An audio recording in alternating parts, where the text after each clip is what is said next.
Hello to Chapter 18 of Moby Dick by Herman Melville, and this chapter is titled His Mark.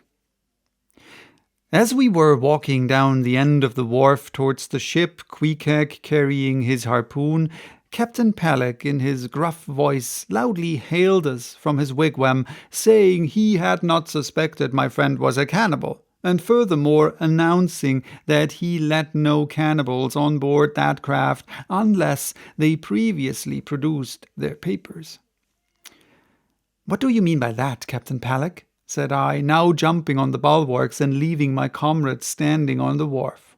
"I mean," he replied, "he must show his papers." "Yes," said Captain Bildad in his hollow voice, sticking his head from behind Peleg's out of the wigwam. "He must show that he's converted. Son of darkness," he added, turning to Queequeg, "art thou at present in communion with any Christian church?" "Why," said I, "he's a member of the First Congregational Church." Here be it said that many tattooed savages sailing in Nantucket ships at last come to be converted into the churches. "First Congregational Church?" cried Bildad. "What, that worships in Deacon Deuteronomy Coleman's meeting house?" And so saying, taking out his spectacles, he rubbed them with his great yellow bandana handkerchief, and putting them on very carefully, came out of the wigwam, and leaning stiffly over the bulwarks, took a good long look at Queequeg. "How long has thee been a member?"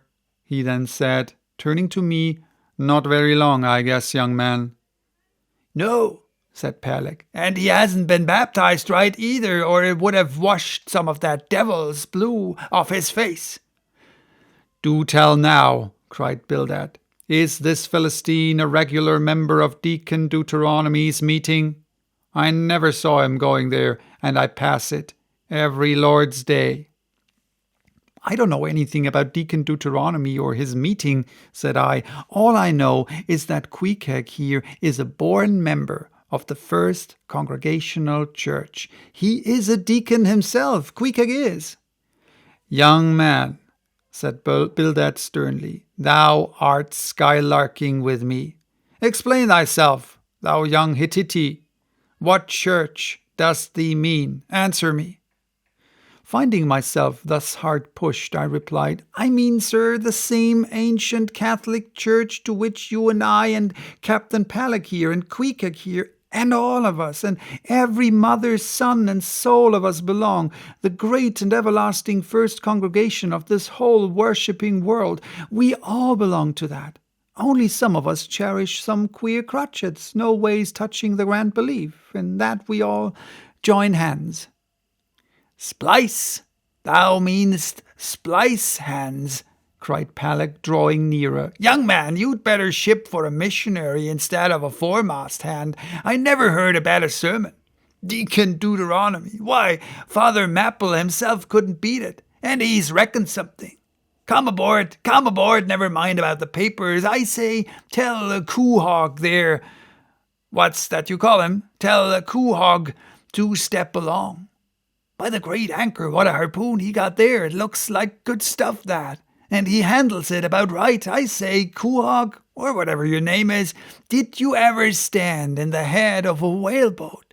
Did you ever strike a fish?"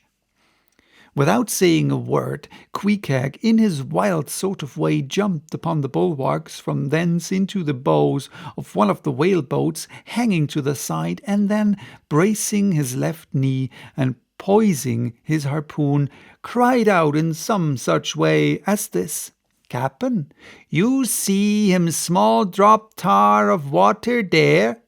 You see him? Well, s'pose him one whale eye. Well, then," and taking sharp aim at it, he darted the iron right over old Bildad's broad brim, clean across the ship's decks, and struck the glistening tar spot out of sight. "Now," said Queequeg, quietly hauling in the line, "s'pose see him whaley eye.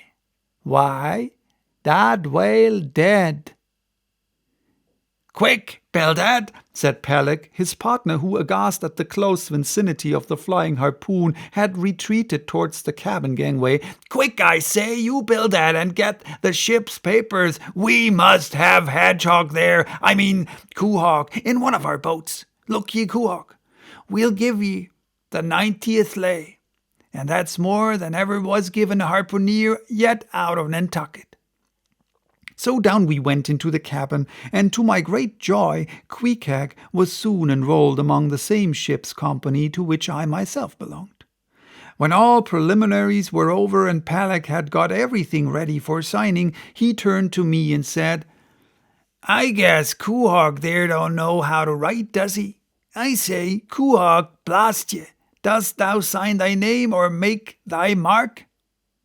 But at this question, Queequeg, who had twice or thrice before taken part in similar ceremonies, looked no ways abashed, but taking the offered pen, copied upon the paper in the proper place an exact counterpart of a queer, round figure which was tattooed upon his arms, so that through Captain Peleg's obstinate mistake touching his appellative, it stood something like this: Quahog, his X-mark.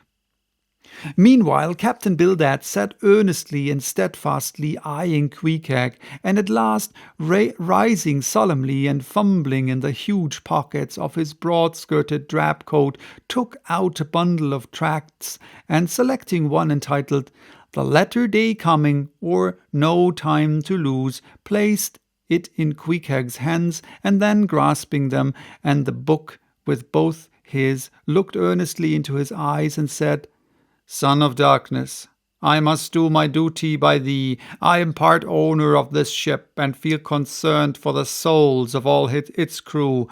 If thou still clingest to thy pagan ways, which I sadly fear, I beseech thee, remain not, for I, a Belial bondsman, spurn the idol bell, and the hideous dragon turn from the wrath to come.